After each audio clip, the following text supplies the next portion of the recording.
This episode is sponsored by the Women's History Initiative at the Utah Historical Society, seeking to amplify women's stories and deepen our collective understanding of the many roles women play in history.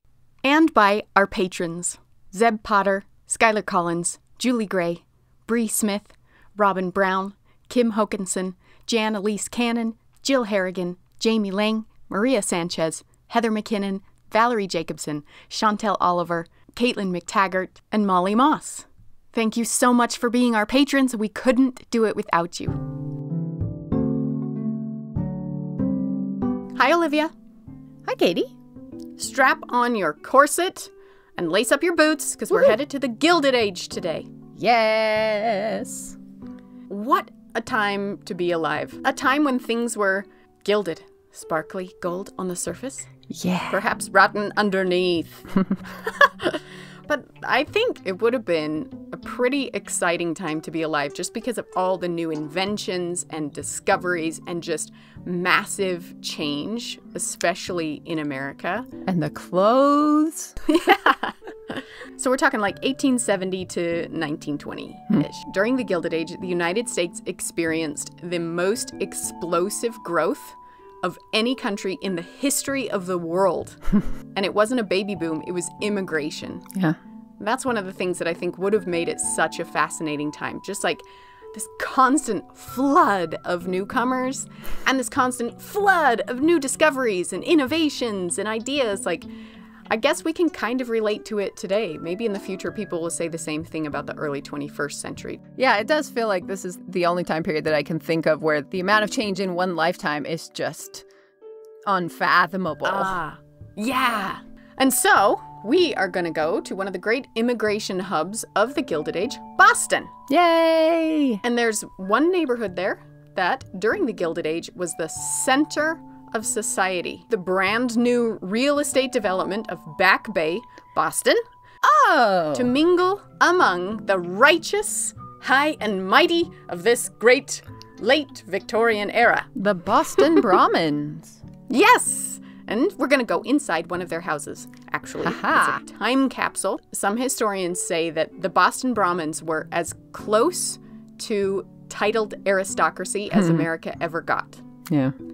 And of course, we are here with all the warm-hearted band of merry travelers on our Lost Women of New England tour. Yay! Yep. Will everybody say hi? Hi! Now you're going to be in the episode. Yay! What would it have been like to be born into that world?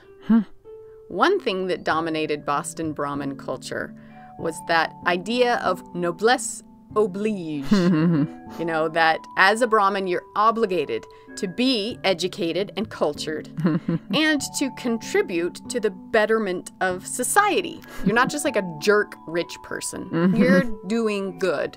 So, you're wealthy beyond measure, you live in the poshest neighborhood there is, and you're a woman. So what can you do as an individual to make society better? Help the poors. Ah, yes. But how? That question and all its controversial answers is what we'll be exploring today. And it is a question, of course, that is as relevant as ever.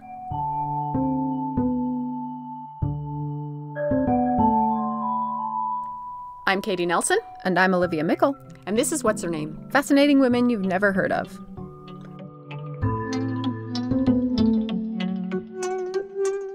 Among the glorious souls who joined us on our Lost Women of New England tour was none other than the delightful and intelligent Sarah Hagland, who told us about the equally delightful and intelligent Ethel Gibson Allen as we walked through her very house. Hi, my name is Sarah Hagland. I am the Museum Program and Curatorial Assistant here at the Gibson House Museum. Just got my master's degree here in Women's Art History, so these things are really close to my heart, and I'm excited to share a bit of that with you all today. I'm drifting along with the tide. I've gone So we actually do 4 different tours here in the house. So we give our general house tour, which covers, who are the Gibsons? Why is this house here? We also do a tour dedicated to the servants that worked here in the house. We also have a tour dedicated to queer life here in Boston during the 19th century. In fact, because our museum founder, Charlie Gibson, was a gay man during this period, we know a lot about his life through his writings.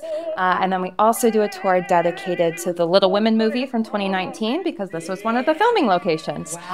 Yes. So this was Joe's boarding house and the publishing house. Closed the whole street down. They put hay all over it. So we've got some photos on the website if you're curious. This is Gibson House, the childhood and adulthood home of Ethel Gibson Allen, who was born in 1873. Oh, what a time to be born. And she lived there with a very interesting cast of characters, from her wealthy widow Granny, who actually bought the house. Catherine Hammond Gibson, she buys it all by herself. And she was a part of this group known as the Boston BRAHMIN. So this is the top 1%, uber wealthy, very social elite. And there are her parents and her 2 siblings and a whole slew of servants. Her name is Mary Ethel Gibson, although most notably we call her Ethel a lot in the house. That's how she was kind of referenced throughout her life. So that's how I'm going to reference her. And really why I wanted to highlight her was because I think she's very emblematic of this period, gives us a good sense for what it was like to be an elite woman in Victorian Boston and during the turn of the century. But she also broke the mold in a few different ways as well. So we'll kind of follow her throughout the footsteps here in the house. It was so dark inside, you remember? Yeah. It was really surprising. Very Victorian. Victorians loved their dark textiles and dark wood. Actually, when this house was first built, all the lighting would have been gas. So constant source of flickering light, which then you can imagine the wallpaper here would have been quite special with flickering light. So this what's known as Japanese leather wallpaper, was imported from Japan, but it is not leather. It's embossed paper with real gold leaf. 80% of the house is original to the family. Absolute time capsule. All right, so pile in here. This would have functioned like a formal living room. So this would have been a space that Ethel really would have grown up in here in the Gibson house. If you turn around for me, a woman of the hour on the left there as a young girl, Miss Mary Ethel. She's about 5 or 6 in that portrait. On her shoulder is her brother, Charlie, with the long hair. And on the far right, in the color portrait, is little Rosamond. So those are the Gibsons, all 3 generations that lived in this house, almost a full 100 years living here in the house. It's kind of hard to imagine someone growing up in a house like this, chock full of furniture and some really expensive wallpaper and those sorts of things. But this is part of their daily life. She would have been getting, French lessons, attending like a girls' school here down the road, while her brother would have been sent off to boarding school. But they were really raised by a nanny here in the house. Her name was Mary MacDonald. They called her Nan. She's an immigrant from Canada, and she lived with the family for 18 years. Whenever I think of servants living in the home with them, I think of like Downton Abbey, like these grand country houses. But these Back Bay houses are pretty compact. Yeah. It's 5 floors, but it's just like, it's tight in there. There aren't really that many rooms. Yeah. Cool. Well, welcome to the basement. Yeah. Fancy, right? Yeah. Center of servant life. We are now in the kitchen here. That stove that is there on the wall, the brick set oven, is original. I mean, it's literally built into the wall. Number 5 on the industrial line of 1884, so height of technology for the day. And that is where all hot water is coming in the house up until probably about 1900, 1910, so almost 50 years of hot water baths being needed, starting here at the stove by the servants. 2 levels of ovens. We've also got the waffle iron there, which I love as well. You could customize your stove. So really the center for servant life was down here. The cook was a very highly specialized job, and a majority of the roles here in the house were filled by women. So we're talking about the nanny, the cook, the ladies' maids, chambermaids. All of those would have been women's roles, largely filled by Irish immigrants moving here to Boston, coming to work in domestic service. And this is where they would spend a majority of their day, working down here, maybe having a bite to eat along their way. And most important thing in the room, above the door frame there. Those are call bells, so you can see they're numbered by each room of the house. But the interesting thing about those bells is they all have an individual tone. So kind of like early versions of caller ID, right? You could just listen out. Exactly. And then, so they're working down here, but they sleep on the Fifth floor. Yeah. with no water. I think it's likely there was no usable bathroom for the servants inside of the house. So either they had a chamber pot up in the 5th floor or maybe a privy out in the coal shed. There are really blurred lines, especially for the children. Yeah. Really blurred lines between family and not family, especially if you're raised by the nanny. You spend 24/7 with her and you see your parents maybe for a couple hours a day. And the children's room was upstairs with the servants' rooms. Interestingly complicated emotional bonds being formed.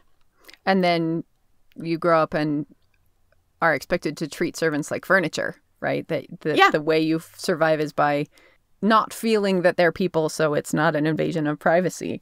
It's bizarre. Yeah. So like I said, a pretty standard upbringing. This was a very tight-knit community here in the Back Bay, even as it's being built. And she's born during all of this change. She's born about halfway into the Back Bay being filled in. So she's watching as the neighborhood is continuing to grow and change around her, and then would have been expected to kind of meet those certain expectations as a young woman in high society, learning French. She was also noted to having been very good at math at a young age, interestingly enough. Now, half of the year was spent away from Boston as they retreated to a grand country home, of course, as you do. But rather than the countryside, you head to the seaside. And they would go to Nahant, which is this little island north of Boston. It's far enough away to feel like a retreat, but it's still close enough that the big important men can take a steam ferry back into Boston every day. The Gibson's house is called 40 Steps because that's how many steps it is from the sea. Humble brag. Humble brag name. Yeah. There's a picture of it on the left wall there, 40 steps, that smaller picture. And Nahant is important kind of throughout her life, throughout her family's life. Her mother spent every summer in Nahant throughout her entire life. Ethel was actually born in Nahant. She lives and breathes Nahant. She loves it. It's her magical place, swimming and tide pools and sunshine, and their home has these famed acres of rose gardens, and she has lots of playmates because most of the Boston Brahmins, they also summer in Nahant, of course, so they brought their social circles with them. And one of the neighbor boys is called Freeman Allen, and he's 2 years older, and they are 2 peas in a pod, or maybe more like 2 firecrackers in a pod. They both love action. They're all about swimming, climbing, horses, hunting. He has a legendary granny, too. None other than Harriet Beecher Stowe. Oh. And they are just always out having these grand adventures together. He's kind of like this daredevil. For example, this is my favorite anecdote about Freeman Allen as a child. Every year he staged what he called the Pulpit Rock Plunge. And he would take this death-defying leap from a 2nd-story window over a picket fence and down into the Charles River every year. He's great.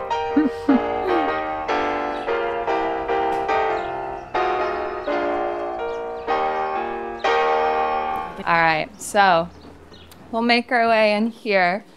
This was the matriarch space. This was a woman's space here in the house. Now Rosamond, as the mother of the home, really would be running ship here. This is where she got a lot of her power here in society as well, being a mother, being a wife, planning a lot of family social events, a lot of the family meals. She's got her little desk in the back corner there. So this is also where servants would have been hired and fired in as well, this very room.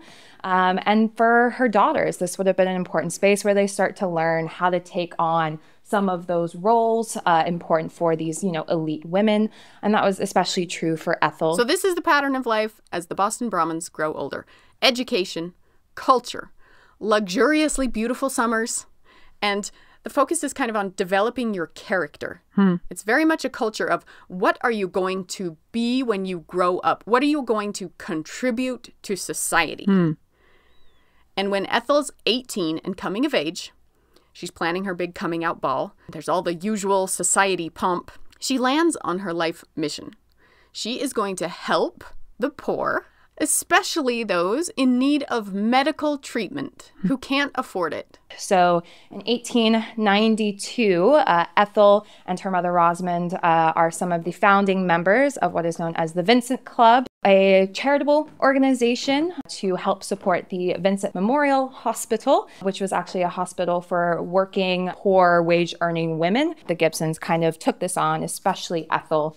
So her mother would actually put on this big play as a way to raise money. And in their first year, 1892, when Ethel's only 19 years old, they raised $495 in one night, which would be equal to about $17,000 in today's money for the hospital. The hospital also was notably run by 2 women MDs as well. So the following year, 1893, Ethel enters into society, 20 years old. She actually kept a very careful list of all of the people that attended her coming out parties here in the house.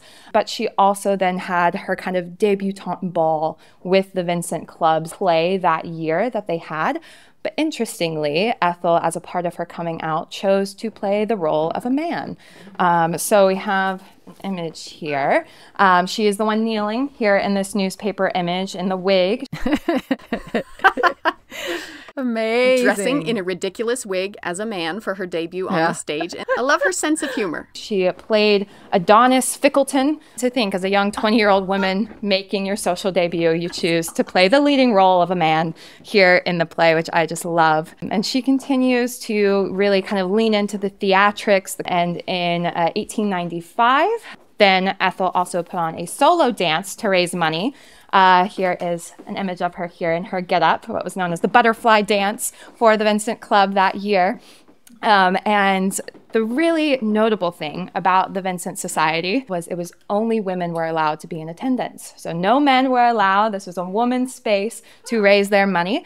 But when Ethel was putting on this performance, the butterfly dance, scandal broke loose because a man had snuck in. Scandal broke loose. 2 nights ago, Boston's Vincent Club held its annual theatrical. We have learned that in spite of all precautions, a male reporter managed to make his way into the show, and all of Boston was exclaiming over his drawing of Mary Ethel Gibson pirouetting in her butterfly dance with such a display of leg as few Boston ladies had yet exposed to public view.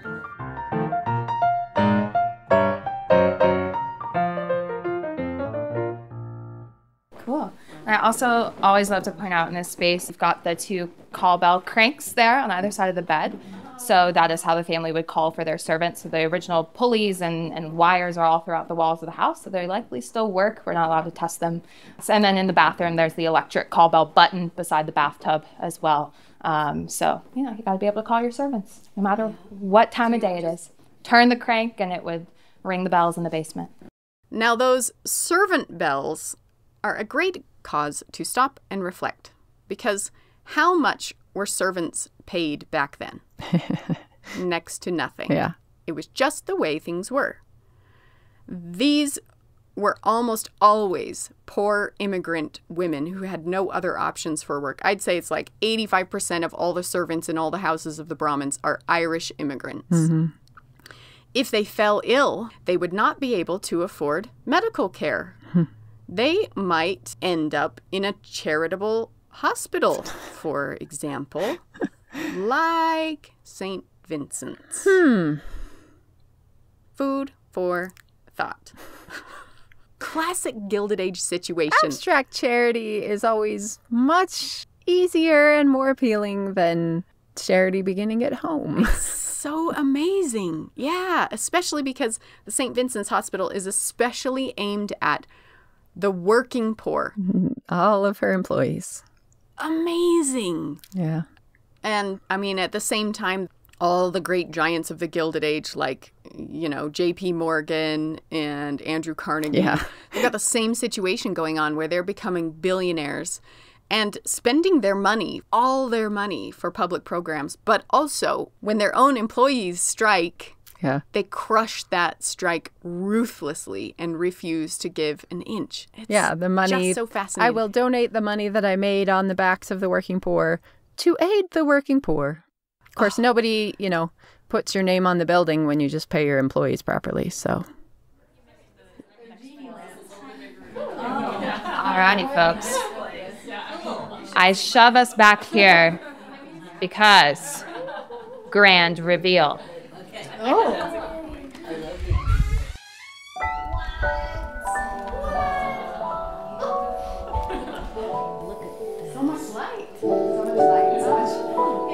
So the space we're in is what's known as the music room here in the house. The family was very musical, but this was really the party space. This was the hosting space for the Gibsons. This is where Mary Ethel would have been having her coming out. Now, Ethel and Freeman, they've grown up together. But as he is a man and she is a woman, so Freeman heads off to Harvard and then on to whatever he wants, really. I mean, he graduated in 1893 and he is off. He goes on this long, epic journey down the Nile. He goes to Switzerland and becomes a master of mountain climbing. And I feel like if Ethel has the same adventurous spirit that she has shown in her childhood, I'd imagine that she would want to go too. But she's a lady. So she looks around her. Where have I got relatives? California. That's the other side of America. Yeah. And off she goes, age 23. Brought out some collections things for us to look at here. We have some things left from her trip to California. We have this photo book here. So I've marked a few pages to show you all. It's in pretty poor condition. Like the book itself, the bindings are pretty worn. But my favorite thing is it opens up to an x-ray of her hand. So the x-ray was discovered 2 years before she ventured to California. And I guess while she was there, she found someone who was doing something with x-rays. And so you can see her ring there as well. And she noted the hand of Mary Ethel Gibson there, which opening it up, it was such a surprise, right? And then here, be careful not to hold the images. We've got a great portrait taken of the family she was visiting in California. She's here on the far left. We also have this next one here, I believe. Yeah, so she's here on horseback, which I just love. That was her, where she seemed most comfortable. Her scrapbooks and things always have all these pamphlets from different equestrian shows. But I just love these. This is her as well, up on carriage back, smiling, which again, we often don't get to see people, big smiles. But in all of her photos, she really often was smiling.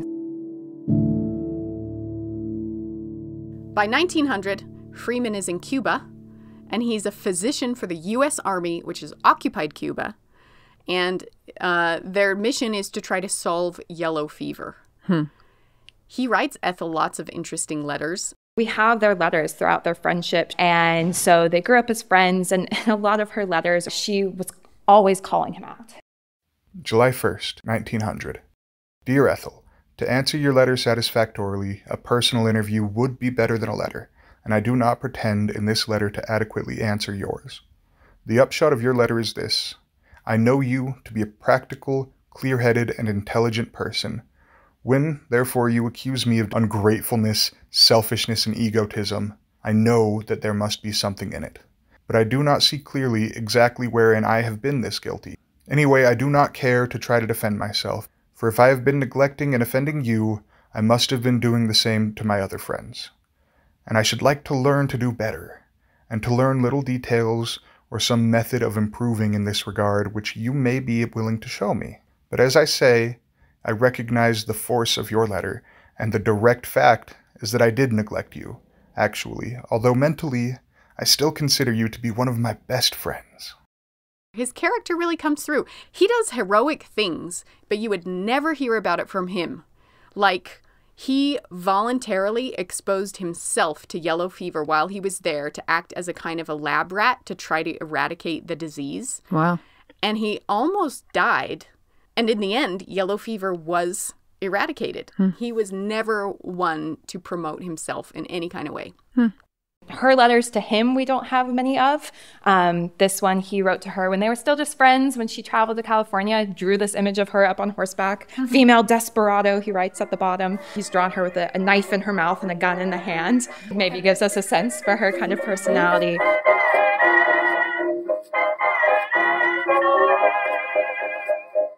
September 22nd, 1900. Dear Ethel, I was very glad to get your letter, as I feared that you did not intend writing me again. I will speak at once of a part of it that appeals to me as being perfectly true. You say that the whole beauty of having friends is to feel that you can depend on them. The trouble is I fail in the principle of making people feel that I am their friend, I suppose. While I admit that I have been selfish and thoughtless, you must consider that the changing circumstances, your going to California and abroad, and my going abroad often, studying medicine and being in the hospital, have by mere physical causes made impossible the maintenance of so intimate a friendship as ours started out to be when we were both at Nahant. Yours faithfully, Freeman. In 1902, he's studying dermatology in Europe, but Ethel, she's got to Europe as well. But she does it the ladies' way, which is visiting relatives, as a... You need an adult supervising you. Yeah. And all the while, they write letters. They stay connected. They become soul bonded. And then slowly the letters start to turn, maybe a little more tender, a little more romantic. Freeman eventually returns to Boston and takes a job as the first anesthesia specialist in America. And he's working in a free women's hospital and a free children's hospital. And finally, way late in the game, they're engaged. Yay! June 1st, 1911. I've not got much more to say, except that I love you. I wish I could convey to you how much superior to anything else in the whole world I consider you, and how I love and honor and respect you, and how good I want to be to you, and that your principles and methods of life are what guide me from day to day, and always will for the rest of my life. I think I understand your principles perfectly, and although at first I may not be able to absolutely go by them, yet I shall improve all the time. I say this principally with regard to the elimination of worry. It is not easy not to worry about little things, like money, like opposition of your family, health, but it will get easier as I learn to apply your principles. I realize that even worrying is quitting, and this is enabling me to eliminate it. I believe all you say about God, how God is love, and how God gave us that day at Nahant, and how God gave me the nerve to ask you to marry me. I was thinking yesterday that people who are as sweet and as good as you need no religion because they are it themselves. I love you, my darling, sweet, lovely little Ethel, and I miss you terribly. Yours forever, Freeman.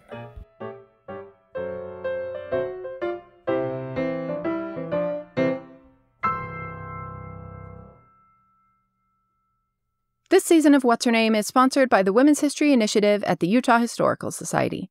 The Women's History Initiative highlights 8 sovereign nations in Utah since time immemorial, pioneers, explorers, immigrants, entrepreneurs, visionaries, and dreamers who have made a home there ever since.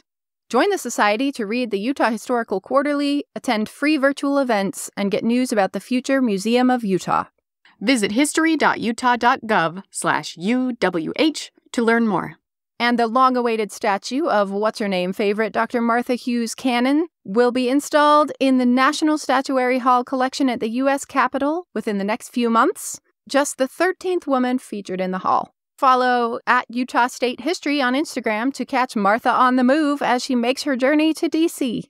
history.utah.gov/UWH. June 4th, 1911. My sweet little love.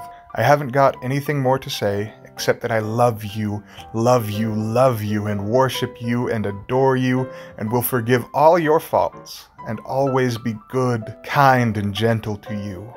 You make everybody love you. Oh, my darling little love, I love you so that I can't seem to believe it's really time that I have got you. It seems kind of dreamy to me now. I'm going home and to bed with your locket chained tight around my neck. Yours forever, Freeman. They got married in Nahant, of course. Of course. Did they do the plunge? Shoot. Together in full wedding gear out the window. Oh, they totally should have. Let's say they did.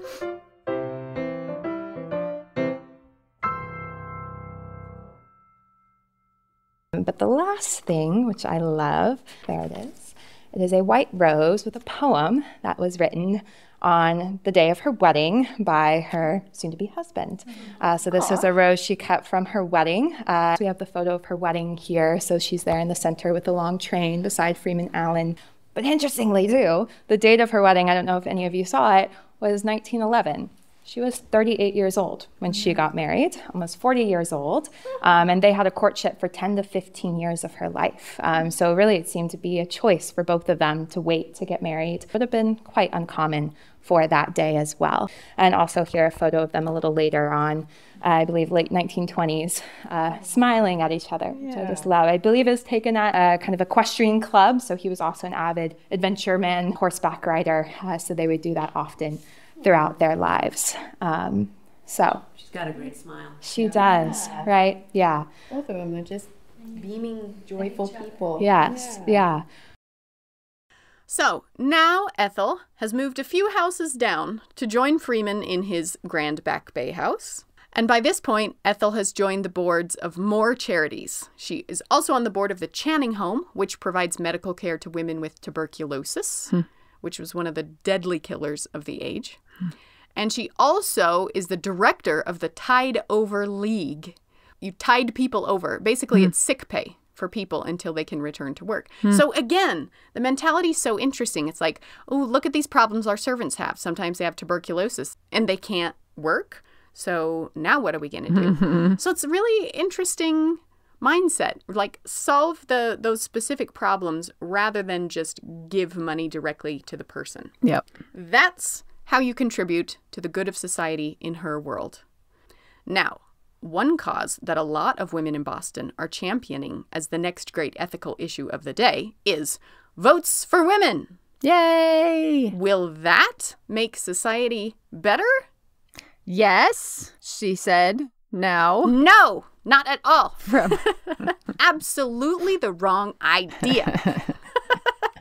Actually, in 1914, when there was a pro-suffrage parade that was coming down Beacon Street, she and some of her friends here in the Back Bay sold red roses, red being the symbol of anti-suffrage, meant to decorate your houses to show your opposition to the movement. They published sheet music about the perils of women voting. I tracked it down at the Library of Congress. Would you like to hear it? Yes. I recruited singer Natalie Thompson to sing it for us. Hooray. And it has been stuck in my head all day. Suffragists say, happen what may, they'll win the coming fight. Suffragists say, happen what may, they'll win the coming fight. Twixt you and me, I don't agree. We're going to show them who's right. Jacques Castaway cannot compare with the anti-suffrage rose. Token of love and a gift from above, loveliest flower that grows. That grows. Red, red anti-suffrage rose, you're the flower that's best of all. Red, red anti-suffrage rose, you're the flower that's best of all. You're better far than jonquils are. We're going to prove it in the fall. Sweetest flower in all the world, everybody knows. You're the emblem of the anti-suffrage cause. You're the red, red rose. In fact, Back Bay was kind of the heart of the anti-suffrage movement. Massachusetts was one of the first to have an anti-women's suffrage organization centered here in the Back Bay, hosted by women. Beacon Street, that very street, was known as enemy country by the suffragists here in town. Okay, let's talk about this. It was a hot debate at the time, and the arguments against women's suffrage weren't just women are too stupid. You know, it was nothing that banal. They were interesting, nuanced arguments on both sides, and there was a reason that the debate went on for so long. So let's take ourselves back to 1914. Okay, Olivia, I will give you the easy job. You get to be a suffragist, and I will take on the role of Ethel Gibson Allen. I will try to convince you that women should not vote. I find it so fascinating. It's like a great mind-bending point of view that we don't hear about today. Are you ready? Good luck. I have 6 good reasons why women should not vote. Number 1, first things first, women do not want the vote. And if we are going to listen to women, then we should do what women want. We tend to think like, oh, every reasonable woman was for suffrage, and the people who weren't were just sexist men saying like, women are stupid. But that's not what it was. The majority of women in 1914 were anti-suffrage. Yes, because we've all been swimming in the patriarchy soup our whole lives. Okay. And just because we haven't awakened all women to their plight doesn't mean their plight doesn't exist. Okay. But so we selectively listen to women? We listen to women when we agree with what they're saying, and then when we don't agree with what they're saying, then we're like, oh, she's not awakened yet, so we will not be listening to her. Yep.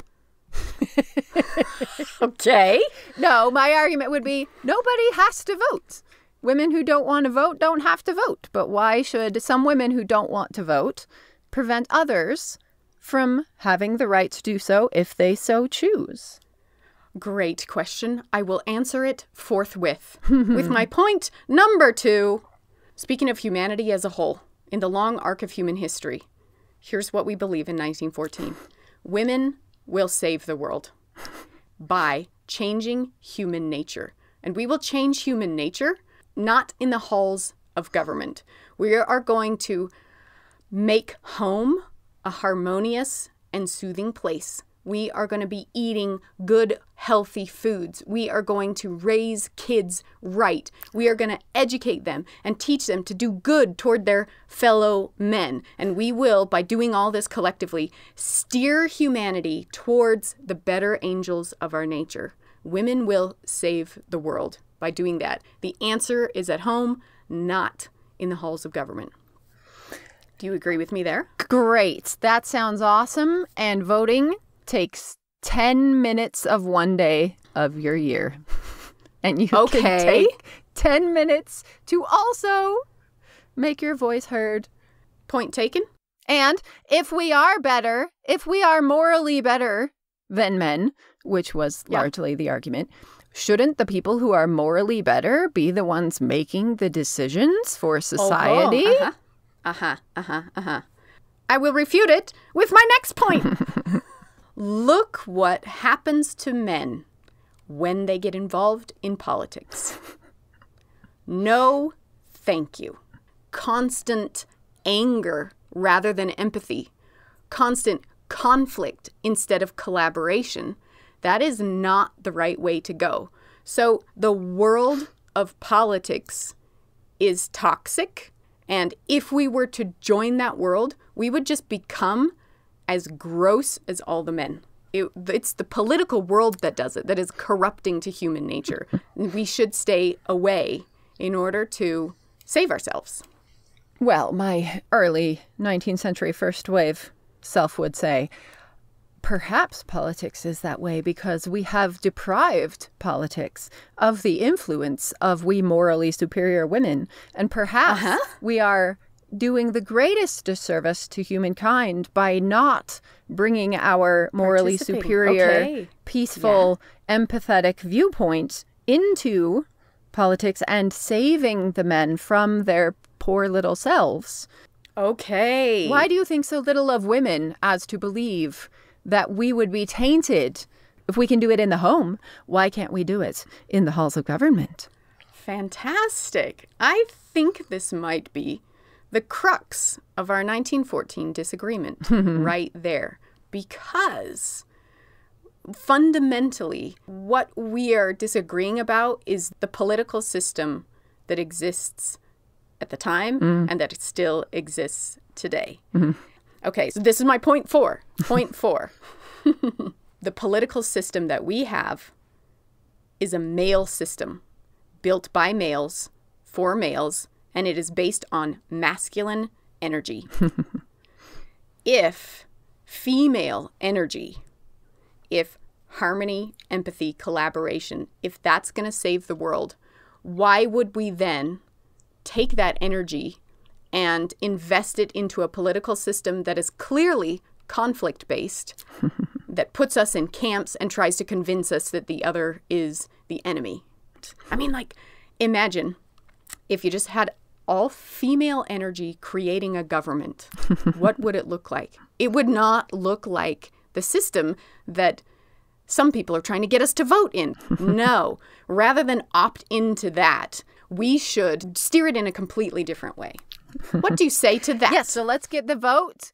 Let's get the vote so we can do that. So we can change the system from this masculine, aggressive, conflict-based one to a communal decision-making system. We could do that the day after women get the vote. Okay, yes. And 1914, Ethel is saying that right there will be the deadly mistake. You can't fundamentally change a system based on conflict and based on aggression. And you can't just fundamentally change it to have female energy instead. And the other thing is that you 1914, Olivia, seem to have the misconception that a vote equals power and influence in the community. But real power and influence in the community is shaping the children of tomorrow and deciding what the culture is going to value and heaping praise on acts of charity and shame on acts of selfishness. And that's the real power. And that's what we should be focusing on. If instead we just focus on having a vote, we're going to steer America in completely the wrong direction. Then I guess we need to change all of society so that all of the women don't have to work for you. And they can be at home shaping their children's lives instead of doing your laundry. Yes, yep. Glad you came around. Let's do that. Let's do that today. Ha! Ooh, good point. Touché. Point 5, though, to be clear, we're not saying no education for women. And we're not saying women shouldn't be involved in public life. We are saying they are the heart and soul of community, including and maybe especially the servants. Like, look at the homes that all the future Americans are being raised in. Such feminine energy everywhere. Even childless women who are cooks their entire lives, they are a huge part of the future of American culture. Yes, we should definitely not change any of the systems that make your life easier, Ethel. You're right. Definitely we shouldn't shift the balance of power away from the wealthy people to the poor people. Okay, 1914, Olivia, you seem to think that if everyone votes, that will shift the balance of power away from wealthy people? I mean, it couldn't hurt. There's more poor women than rich women. Uh-huh. And how will that shift the balance of power away from rich people? It won't, but the 1914 people think it will, which is why the rich women are so adamantly in support of anti-suffrage. Yes, but here's my final argument, point number 6. Here's the worldview that I think Ethel Gibson Allen is coming from. Do we make the world better through politics? No. That is a quagmire of grossness that will just detoxify your soul and make you a sad waste of a person who hates everybody. We make the world better through direct action in our communities. We should not hand that to a soulless, indirect government program. We should not get sucked into the idea that politics and government is going to be the way forward to make society better and more equal. If we do that, we will build the future of America on the wrong foundation, and it is a foundation constructed entirely in male energy, and it will be the wrong choice. Yeah, I disagree. Because what it boils down to is trying to convince women that no, if you just raise your children better, then it will fix the world. And if you don't have children, no, you're also contributing because we need all of these other You're the cook mothers. Yeah. It's helping raise good children. Then if we actually believe that, then we would do the things that make that possible. Changing society to make sure every mother who wants to stay home and raise her children and not work can do so. No one is actually treating women who aren't mothers as if they are. No, your voice is as valuable in motherhood. No, they're not. Yeah. It's a nice story. You have to walk the walk. If you walk the walk, then I'll believe you believe that. Yeah. So I think she thinks she believes it, but she didn't. But I think that's a simplification of the 6-point arguments that they make, which is an easy way to kind of say, oh, they just say ladies belong in the kitchen. And, that's their argument. But it's not. That's not actually it at all. I think to me, it's a fundamental debate about the halls of power.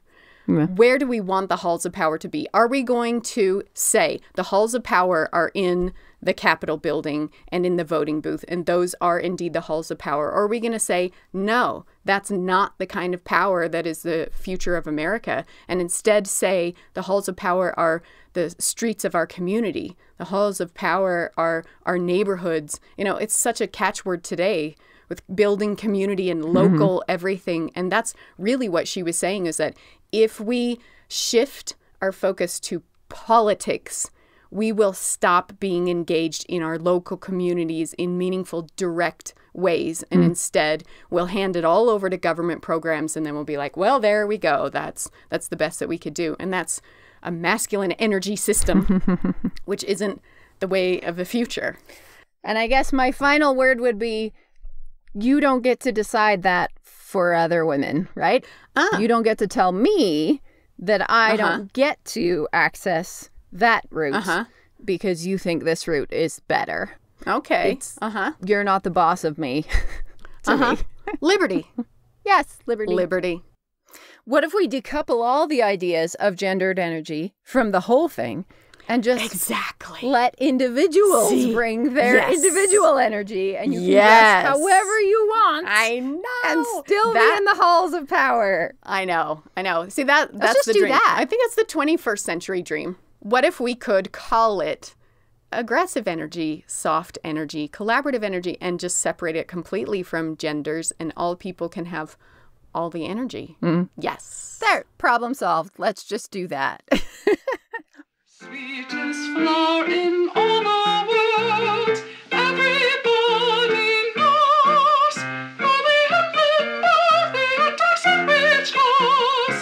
You're the red rose. So that's her politics. I don't think it defined her, though. I think she thinks politics is not the thing to focus on. It's not the thing that is going to save the world. What's going to save the world is love and support in your community. 6 years after her marriage, so she's, 44? She has a child, Henry. And her husband just so happens to be a physician at the forefront of the use of anesthesia in obstetric patients. So how about that? And she did not die, despite her age. So now she's got her domestic scene. She has a son. She has her 5 servants. And Freeman keeps being Freeman. For example, this article from the Boston Globe, February 11th, 1927. Dr. Freeman Allen, Prominent Back Bay specialist was the prominent hero who rescued 5-year-old Arthur Cushing of School Street, Brookline, from an almost certain death at the waters of Leverett Pond in Brookline Park yesterday afternoon.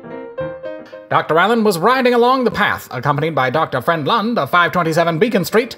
Throwing off his hat and his coat, he started to wade into the water. He saw the head of the Cushing boy just above some ice, and the child looked as though he was keeping above the water by holding on to the ice cake. Dr. Allen said that the rescue looked like a cinch. Someone tied a rope about his waist and he went into the water. When he had waded out where the water line reached his chin, he grabbed the youth and carried him towards shore.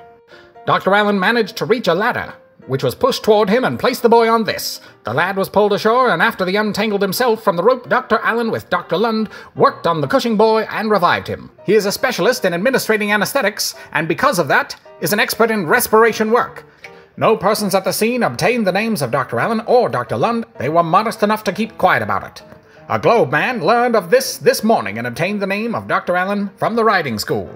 When called upon at his home, he did not want to discuss the rescue, and in his modest way said, "It was a cinch. Any in that large crowd standing on the shore when he got there could have accomplished it before our arrival. But apparently, no one attempted it but the doctor."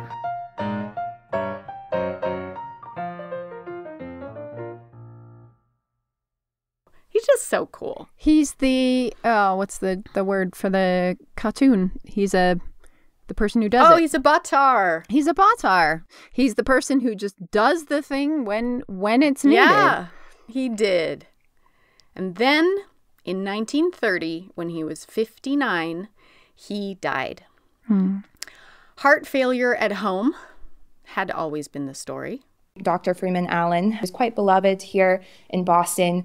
And then there was a researcher who was doing work about 10 years ago and went to interview the family, the Allen family, and they let him know that there had been a family secret about his death, that in fact he had not died of a heart attack, but unfortunately had committed suicide. And he was actually in institutions being treated for both depression and addiction to morphine for the final 5 years of his life. This was in fact common for a lot of physicians at the time to become addicted. In fact, Freeman Allen's own mother had become addicted to morphine after she was prescribed it after childbirth. His grandmother was Harriet Beecher Stowe. So this daughter of Harriet Beecher Stowe fought a morphine addiction. And the descendants of the family, they produced a pack full of secret letters between Freeman and Ethel. I think a lot of the way he wrote to her gives us a sense for not only that she was incredibly loyal to him during this time, but was also very supportive in a way I think was kind of modern.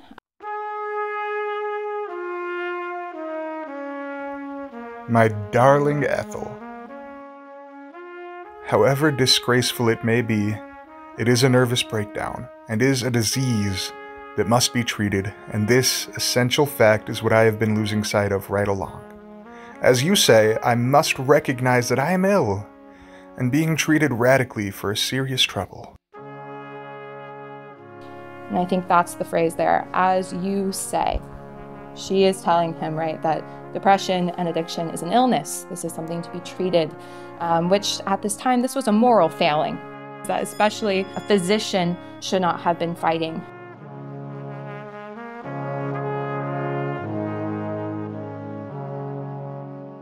And towards the end of his life, he was writing to her almost every single day. And every letter, almost every letter, would start with, "Thank you for your letter. Thank you for your letter." He always would thank her for her kindness. So she was writing to him every single day while also raising their son alone.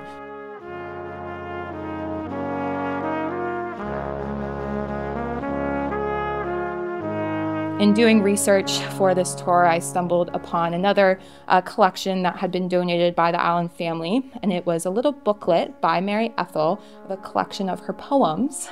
We didn't really know much that she had been a poet. That's always what we thought her brother was doing. He was the writer here in the family. But they were written in 1931, so the year after her husband's death. I have one of them here because they're really working through a lot of her grief, but I think this one here captures a lot of where her kind of heart lied. Like I shared with you all, she was an avid horseback rider who would do that often with her husband. And this was entitled Hunting Days.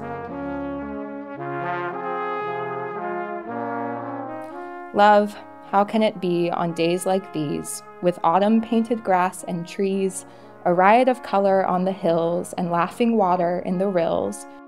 You are so far away from me. You who loved every field and tree as we jogged out those sparkling morns to meet the hounds and hear the horns, to fly together over a wall, to pause, to wait the master's call, to shout a warning, check our steed, then off again at breakneck speed.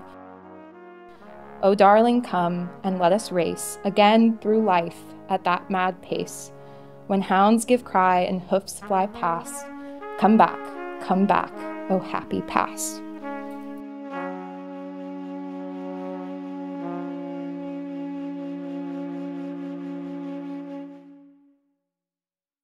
Unfortunately, about 7 years after writing this poem, in 1938, she will pass away herself at the age of 65. We don't know the cause of death. Well, she's helping in TB hospitals. Yeah.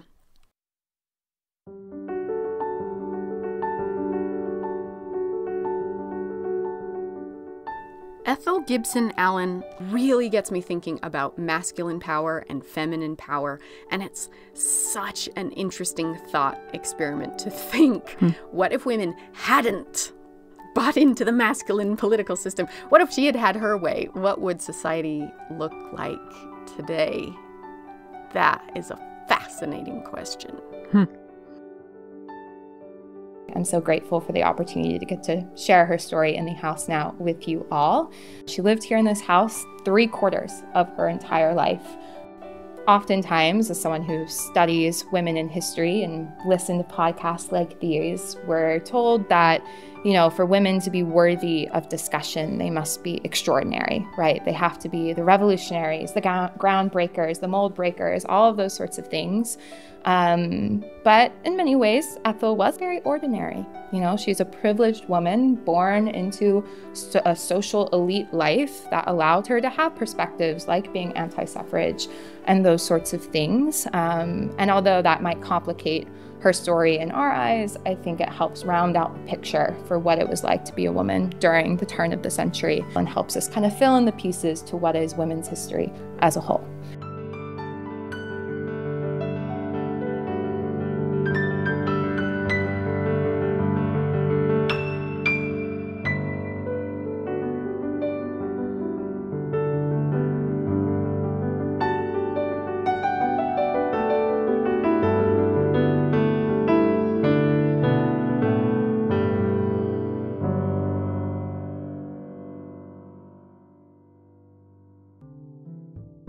Special thanks to Sarah Hagland at the Gibson House Museum. Next time you're in Boston, definitely swing by and check it out. This episode was recorded on site by Shelby Durant and Mark Nelson, and I want to extend a special thanks to everyone who attended the Lost Women of New England tour. Our readings were by Caleb Slama, James Henderson, and Mark Nelson, and Natalie Thompson performed the anti-suffrage Rose, which you can find on our website, What'sHerNamePodcast.com, together with lots of photos of Ethel and Freeman, including my favorite where they are just beaming at each other, and photos of the house from our visit, and my collection of fascinating anti-suffrage materials. You can follow us on Instagram and Facebook, where we post all kinds of additional content each week. Thanks for donating. Thanks for listening.